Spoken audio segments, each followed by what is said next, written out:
मैं खुद एक बहुत बड़ी अम्बेडकर फॉलोअर हूँ।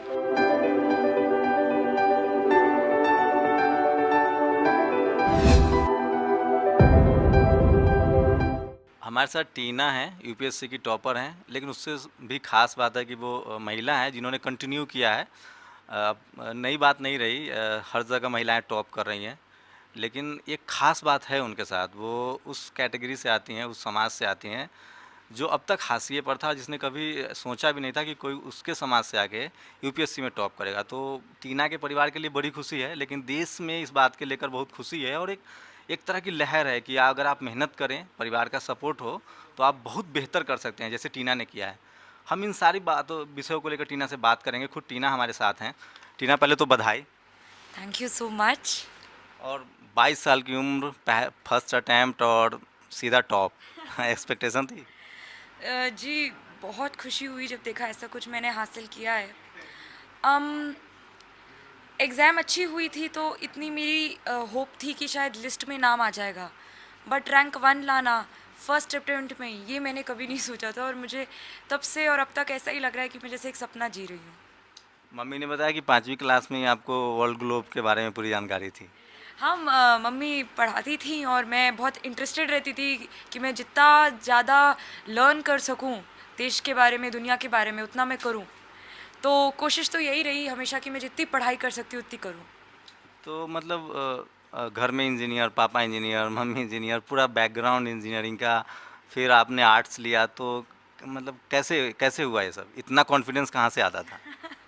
जी, बात ये रही कि जब 10वीं कक्षा के बाद सोचा कि करियर किस में बनाना है, और जब सोचा कि सिविल सर्विसेज एक माध्यम हो सकता है जिसमें मैं अपना करियर बनाना चाहूँगी, तो इस एग्ज़ाम को समझा और देखा कि इस एग्ज़ाम की रिक्वायरमेंट ही ये है कि आर्ट्स या ह्यूमैनिटी स्ट्रीम डोमिनेट करती है ये एग्ज़ाम।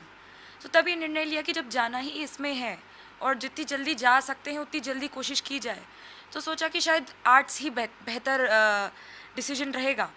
तो हालांकि जैसे आपने कहा कि मैं एक इंजीनियर्स की फैमिली में से आती हूँ, और हमारे देश में तो थोड़ा पीयर प्रेशर भी होता है साइंस लेने का। तो मैंने 2 महीने साइंस की 11th में, पर जैसे ही सोचा कि नहीं, इसमें तो इंटरेस्ट भी नहीं है और आगे जाके सिविल सर्विसेज ही करनी है, तो मैंने उसके बाद ह्यूमैनिटी स्ट्रीम में शिफ्ट कर लिया। तो मतलब 10+2 के बाद ही तय हो गया था कि जी करना तो आईएएस ही है? जी जी, काफ़ी पहले ही तय कर लिया कि इसी में करियर बनाना है। तो ग्रेजुएशन साथ साथ चलता रहा और यूपीएससी की तैयारी भी साथ साथ चल रही थी? जी, क्योंकि ये सोच लिया था कि हाँ, इसी में करियर बनाना है, तो एक तरह की प्लानिंग शुरू हो गई थी। हालांकि पढ़ाई मैंने ग्रेजुएशन के 1 साल बाद ही की, पर जैसे न्यूज़पेपर पढ़ना, जो भी इस एग्ज़ाम की छोटी मोटी रिक्वायरमेंट है, वो तभी से स्टार्ट कर दी थी। तो घर में पढ़ाई लिखाई का काफ़ी माहौल था, मम्मी ने काफ़ी साथ दिया। तो क्या लगता है ये ज़्यादा ज़रूरी है, या कुछ मतलब एक अलग तरह की इंटेलिजेंसिया भी होती है जो लोग आईएएस बनते हैं? इस तरह का एक काफ़ी लोगों के मन में सवाल होता है कि अरे मैं कैसे तैयार करूँ, मैं तो बन ही नहीं सकता हूँ, कुछ गॉड गिफ्टेड जैसा होता है। नहीं नहीं नहीं, मैं आपको बताना चाहूँगी कि ऐसा एकदम भी ऐसा कुछ नहीं है। अ, एक पढ़ाई ही है और एक हार्ड वर्क ही है जिसको करके कोई भी ऊंचाई पाई जा सकती है। एंड इसमें ऐसा बिल्कुल भी नहीं है कुछ कि कुछ एक एक्स्ट्रा कुछ सुपर टैलेंट चाहिए, ऐसा एकदम भी नहीं है। मैं बहुत ही मामूली लड़की हूँ जिसने केवल एक हार्ड वर्क और पढ़ाई करते करते ये ऊंचाई हासिल करी है। तो मैं तो बिल्कुल भी ऐसा कुछ कहूँगी नहीं कि मुझ में कुछ कोई ख़ास चीज़ है जो दूसरों में नहीं है। बस शायद एक डिटर्मिनेशन था और एक जुनून था कि नहीं, करते रहना है, हार्ड वर्क करते रहना है, पढ़ाई करती रहनी, छोड़ना नहीं है। तो मतलब टीना को आईएएस ही क्यों बनना था? टीना को आईएएस इसीलिए बनना था क्योंकि मैं बचपन से ही थोड़ा सोशल सर्विस की तरफ ओरिएंटेड रही हूँ। मैंने स्कूल और कॉलेज में बहुत ज़्यादा ऐसी एक्टिविटीज़ में पार्टिसिपेट किया है। जब मैं कॉलेज में थी तो जो भी मेरे ही बैचमेट्स थे जो इंग्लिश मीडियम नहीं थे, हिंदी मीडियम थे, उनको थोड़ी काफ़ी तकलीफ़ें होती थी इंग्लिश मीडियम टेक्स्ट समझने में। तो आफ्टर कॉलेज में अपने खुद के पर्सनल आवर्स उन्हें देती थी उनको हेल्प करने में कि वो भी मेरी ही क्लास में बहुत अच्छा परफॉर्म कर पाएँ। तो ये ओरिएंटेशन हमेशा स्कूल कॉलेज से ही थी। और सिविल सर्विसेज एक माध्यम है जो सरकार में रहते हुए आपको ये सब करने को देता है, और साथ ही साथ आपको एक डिसेंट स्टैंडर्ड ऑफ लाइफ, एक प्रेस्टिजियस जॉब भी देता है। तो मेरे ख्याल से इससे बढ़िया कोई जॉब नहीं। मतलब जॉब के लिहाज से तो आईएएस अच्छा है, लेकिन सोशल चेंजेज ऐसा कुछ हुआ नहीं आज तक। मतलब अमूमन हम लोग जहाँ से आते हैं, हमारी पत्रकारिता की बिरादरी में कहा जाता है कि एक एसडीएम, डीएम और एसपी, एक आम आदमी से पूछो तो उसको कहेगा कि वो बाघ है, खा जाएगा। नहीं नहीं, ऐसी बात नहीं है। इनफैक्ट मैं तो कहूँगी कि जितनी भी प्रोग्रेस, मैं ये नहीं कह रही कि और प्रोग्रेस नहीं चाहिए, बट जितनी भी प्रोग्रेस अब तक के हो चुकी है, इसमें ब्यूरोक्रेट्स और सिविल सर्वेंट्स का बहुत अहम रोल है। तो मतलब जैसे आप कह रही हैं कि सिविल सर्वेंट बन के आप ज़्यादा तब्दीली ला सकती हैं, लेकिन आप देखिए तो जिस तरह से आईएएस को सिर्फ एक मतलब पावर और पैसा, इन दो को सेंट्रीफ्यूगल करके देखा जा रहा है। इस जॉब में ये है, सोशल चेंजेस भी हैं, तो आपने सोशल साइंस की पढ़ाई भी की है, तो क्या लगता है सबसे पहली प्राथमिकता क्या होगी जिस पर आप काम करेंगी? जैसे कि आपने कहा कि इस जॉब से पैसा और पावर बहुत अटैच हो गया है और शायद इसीलिए थोड़ी नेगेटिव इमेज भी आ चुकी है, बट इसलिए ये सबका, ये हर सिविल सर्वेंट का एक दायित्व है जो अब सर्विस ज्वाइन कर रहे हैं, कि वो दूसरों के लिए, क्योंकि आप ऐसे एक पद में पहुंच चुके हैं कि आप एक एग्जाम्पल सेट कर सकते हैं, और ख़ुद को अगर आप एक सच्चा ऑफिसर की तरह इस्टेब्लिश कर सकते हैं, तो आप दूसरों को भी मजबूर करते हैं कि वो आप ही का एग्जाम्पल फॉलो करके खुद भी एक ऑनेस्ट ऑफिसर बने।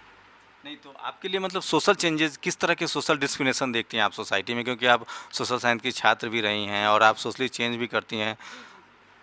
जी, अगर अगर सोशल चेंजेस की बात करें, सोशल चैलेंजेस की बात करें, तो हमारे यहाँ तो रही बात जेंडर की, तो जेंडर पे ही इतनी डिस्क्रिमिनेशन है, कास्ट की इतनी डिस्क्रिमिनेशन, और इवन रिलीजियस डिस्क्रिमिनेशन। ऑल्दो हम काफ़ी आगे बढ़ रहे हैं, हमने बहुत इम्प्रूवमेंट्स लाई हुई हैं, बट हाँ, हमें आगे और भी बहुत जाना है। मैंने कई जगह सुना कि इंटरव्यू में आप सुना है कि आपने हरियाणा को इसलिए कैडर भी चुना है कि वहाँ ज़्यादा डिस्क्रिमिनेशन है, ज़्यादा डिस्पैरिटी है। जी, एक महिला होते हुए मैं महिला मुद्दों पे तो ज़रूर से काम करना चाहूँगी, क्योंकि ये कुछ ऐसी चीज़ें हैं जो बिल्कुल दिल को छू जाती हैं, और हरियाणा ने अभी कुछ सालों में बहुत प्रोग्रेस करी है इस मामले में, बट मैं अपना हाथ और बढ़ाना चाहती हूँ इसमें कि और फटाफट प्रोग्रेस हो इस तरफ़ा। हरियाणा में महिला रिलेटेड मुद्दों में काफ़ी कुछ हो रहा है और काफ़ी कुछ करने की ज़रूरत है। अभी भी वहाँ पे चाइल्ड सेक्स रेशियो पूरी कंट्री में सबसे ज़्यादा लो है, तो इस डायरेक्शन में मैं कुछ करना चाहूँगी। और मतलब आपने कहा कास्ट को लेके भी काफ़ी सारा डिस्पैरिटी है, डिस्क्रिमिनेशन है, तो इसको किस तरह से देखते हैं आप? जी, जैसे कि आपने कहा कि आज भी ये बात सच है कि एक कास्ट इंडिया में बहुत बड़ा मुद्दा है, और इसको रिकॉग्नाइज़ करना भी इम्पॉर्टेंट है, और इसकी जो जितनी अभी इम्प्रूवमेंट है उसे भी रिकॉग्नाइज़ करना इम्पॉर्टेंट है, और उसी को देखते हुए आगे जितनी प्रोग्रेस चाहिए उसको भी समझना बहुत ज़रूरी है। मेरे ख्याल से अगर मैं कुछ करना चाहूँगी इसमें, तो मैं यही करना चाहूँगी अपनी कैपेसिटी में एज ए सिविल सर्वेंट, जो भी कोई सरकार की नीतियाँ हैं, जो भी मुझसे जो भी काम बन पड़ेगा, उसे मैं इंश्योर करना चाहूँगी कि वो बहुत ही अच्छे से इम्प्लीमेंट हो, एक टारगेटेड अप्रोच हो, कि जो भी फ़ायदे मेरे ही कम्युनिटी वाले या कोई भी मार्जिनलाइज्ड कम्युनिटी का कुछ भी हो, तो मैं उनकी प्रोग्रेस जितनी जल्दी इंश्योर कर सकूँ, मैं करना चाहूँगी। सोशल साइंस की आप छात्रा रही हैं, तो कोई ऐसा सोशल साइंस के लोग या समाज वैज्ञानिक जो भारत के हों जिसने आप पर सबसे ज़्यादा प्रभाव डाला हो? जी, जी, काफ़ी सारे हैं, पर मुझे मुझे अमर्त्य सेन की राइटिंग बहुत अच्छी लगती हैं, वो उन्होंने मुझे बहुत प्रभावित किया है। जो भी उन्होंने बातें की हैं, चाहे वो पॉवर्टी हो, जस्टिस का ही आइडिया हो, उन्होंने रिजर्वेशन पे भी बात की है, और चाहे बात हो कि इंडिया की पूरी ग्रोथ स्टोरी पर, तो उनके विचारों ने मुझे बहुत प्रभावित किया है। हम लोगों ने काफ़ी बात कर ली उस तरह से। अब पढ़ाई लिखाई को फिर आते हैं, चूँकि आप ने टॉप किया है, तो क्या मतलब कोचिंग बहुत ज़रूरी है जो भी यूपीएससी की तैयारी कर रहे हैं? बहुत ऐसे बैकग्राउंड के लोग हैं जो जिनके पास इकोनॉमिकली उतने साउंड नहीं है, तो उनके लिए क्या सलाह है आपकी? जी, कोचिंग मिल जाए तो अच्छा है, पर कोचिंग से ही सब कुछ हासिल नहीं होता है। जबकि इतने सारे हर साल सक्सेसफुल कैंडिडेट सिलेक्ट होते हैं जिन्होंने एकदम भी कोचिंग नहीं की होती। मेरे ख्याल से अगर कुछ चीज़ जो सबसे ज़्यादा इम्पॉर्टेंट है वो है अखबार पढ़ना। तो और मुझे लगता है कि अखबार पढ़ना तो कोई भी बच्चा ये शुरू कर सकता है।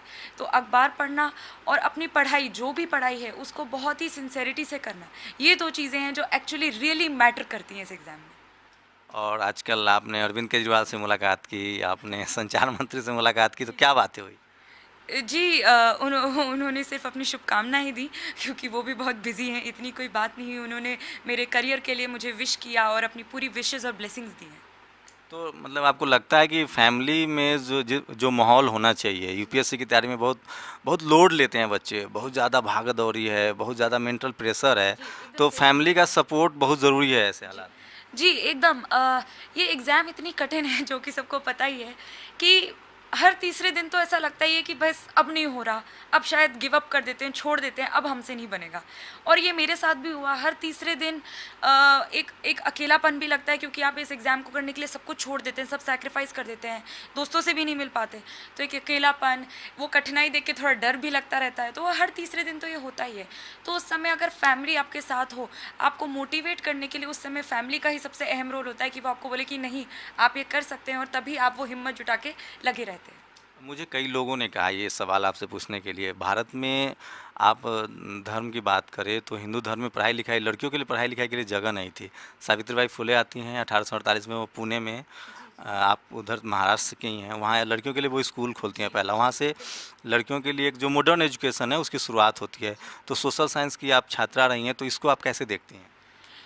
इसको मैं देखती हूँ कि एक बहुत बड़ी अचीवमेंट है कि गर्ल्स की एजुकेशन के लिए हमारे ही समाज से ये इतना बड़ा इनिशिएटिव हुआ, और एक डायरेक्शन दी कि इसी डायरेक्शन में और भी इनिशिएटिव्स बाद में लिए गए। और मेरा तो ये मानना है कि महिलाओं की एजुकेशन, महिलाओं की शिक्षा इतनी महत्वपूर्ण है, क्योंकि ये कहा जाता है कि अगर आप एक महिला को शिक्षित करते हैं तो आप एक पूरी परिवार को शिक्षित करते हैं। तो सबसे इम्पोर्टेंट है ये। तो मतलब आपको लगता है कि जो अगर ये शुरुआत उससे पहले होती तो और जो अभी जो हालत है महिलाओं की भारत में, वो और बेहतर हो सकती थी अगर उनको स्कूल पहले जाने दिया जाता? जी जी बिल्कुल। हमारी कंट्री काफ़ी और अभी भी काफ़ी हद तक, काफ़ी सालों से और काफ़ी हद तक अभी भी एक पेट्रियार्कल माइंडसेट की ही है। और पर धीरे धीरे चेंज, बदलाव ला रहे हैं। अब जैसे कि आप जानते हैं कि सोसाइटी एक दिन में नहीं बदलती, एक ग्रेजुअल धीरे धीरे ही चेंजेस लाए जाते हैं। तो अब जैसे कि आप खुद कह रहे हैं कि यूपीएससी में इतने सालों से लड़कियां ही टॉप कर रही हैं, तो ये एक चेंज दिख रहा है कि चेंज ला रहे हैं। हमें इसी पे आगे बढ़ते हुए इसी को और आगे ले जाना है। अच्छा, कुछ लोगों का ये भी सवाल है कि आप आपके बारे में बहुत सारी बातें हो रही हैं, लोगों ने ट्वीट किया है, चाहे वो एमपी हों, मंत्री लोग हों, देश भर में खुशी भी है लोगों में कि जो पहले जो एक परसेप्शन था उसको, परसेप्शन को आपने तोड़ा है। कुछ लोगों का सवाल है कि आपने पूरे इंटरव्यू में कहीं बाबा साहब अम्बेडकर का नाम नहीं लिया, जिन्होंने महिलाओं के लिए हिंदू कोड बिल दिया, या वो कहते थे कि हम किसी देश की तरक्की इस बात से नापते हैं कि वहाँ महिलाओं को कितनी आज़ादी है। तो इसको लेके, या इस तरह के सवाल ही नहीं है आपके सामने? जी, वही बात है कि मुझसे इस तरह के कोई सवाल सामने नहीं आए। मैं खुद एक बहुत बड़ी अंबेडकर फॉलोअर हूँ, और बाबा साहिब की बातों ने हमेशा ही लाइफ में इंस्पायर किया है।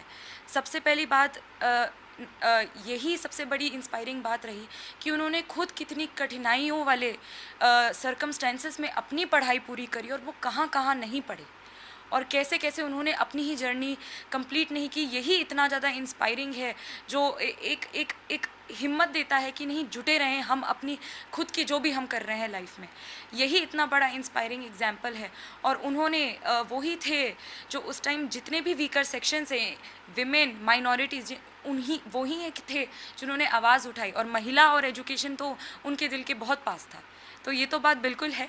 मैं कहूँगी मुझसे ऐसे कोई इतने डायरेक्ट क्वेश्चंस नहीं पूछे गए कि इस बारे में बात की गई, और आप ही ने बिल्कुल स्ट्रेट क्वेश्चन अभी पूछा है। तो मैं कहूँगी कि नहीं, अंबेडकर के तो विचारों ने मुझे लाइफ लॉन्ग इतना प्रभावित किया है, और उन्हें तो किसी भी वक्त भूला जा ही नहीं सकता। तो आपको भी लगता है कि अंबेडकर ने जो भी काम किया वो सिर्फ एक, मुझे लगता है ऐसा है कि अंबेडकर का जो काम था वो हर उस शख्स के लिए था जो हाशिए पर है, चाहे वो महिलाएं हो, वो महिलाएं अपर कास्ट हो, लोअर कास्ट हो, वो सब हाशिए पर थी उस समय जो हमारी सामाजिक संरचना थी। तो उन अंबेडकर के काम को, महिलाओं के प्रति जो काम था उनका, उसको लेके आप कैसे आगे, जब आप चूँकि अब आप उस जगह पे जा रही हैं जहाँ आप समाज को दिशा देंगी, तो उनके काम को कैसे आगे बढ़ाना चाहेंगे? जी, जैसे आपने कहा कि महिला और शिक्षा उनकी दो फोकस एरियाज थे, तो मैं भी इसी में आगे काम करना चाहूँगी। क्योंकि जैसे कि मैंने कहा कि अगर आप एक महिला को शिक्षित करते हैं, पूरे एक परिवार को शिक्षित करते हैं। तो जैसे अभी सरकार की बहुत बड़ी नीति चल रही है, बेटी पढ़ाओ बेटी बचाओ। तो ये साथ ही साथ ना ही केवल एक गिरते चाइल्ड सेक्स रेशियो को एड्रेस करती हैं, बट ये भी बोलती हैं कि उनका एजुकेट होना कितना इम्पॉर्टेंट है। तो ऐसी नीतियों को बिल्कुल टारगेटेड अप्रोच से इम्प्लीमेंट करना, ये मेरे ख्याल से मेरा एक फोकस एरिया ज़रूर रहेगा। और उन लोगों को क्या कहेंगे, आप दो बहन हैं, अपने समाज में अभी भी माना जाता है कि पितृसत्ता समाज है, मतलब लड़कों की बड़ी पूछ होती है, लड़कियां ऐसे नहीं है, लेकिन आपके घर ने कई सारे परसेप्शन तो रहे हैं। आप घर में दो बहनें हैं, घर में इंजीनियर बैकग्राउंड है, तो ये एक मास मैसेज है आपके, तो आपके ज़रिए दिया जा सकता है कि आप लड़की हैं तो कमज़ोर नहीं हैं, मतलब सबल हैं। Thank you so much for saying that. जी बिल्कुल, मैं आशा करती हूँ कि मैं एक एग्जाम्पल बन सकूँ कि लड़कियाँ लड़कों से कम नहीं हैं, और अगर हम मेहनत करें तो जैसे मैं फर्स्ट अटेम्प्ट में रैंक 1 हूँ, तो हर चीज़ पॉसिबल है। एक मेहनत, एक डिटर्मिनेशन, एक पेशेंस बनाए रखें, एक सिंसेरिटी रखें, तो वाकई ऊंचाइयाँ बिल्कुल हासिल हो सकती हैं। और कभी आपके, मतलब ये बहुत निजी सवाल हो सकता है आपको लगे, बैकग्राउंड से तो मैं नहीं चाहता, मैं किसी को बैकग्राउंड से जज नहीं करता, लेकिन कभी कॉलेज के ज़माने में, स्कूल में, कभी आपको महसूस हुआ कि आप उस कैटेगरी से आती हैं जिसके बारे में कहा जाता है कि मतलब वो पढ़ाई लिखाई का मामला हो, या एक उनके लिए एक काम चुन दे दिया गया था कि आप यही काम करने में माहिर हैं, आप यही कीजिए।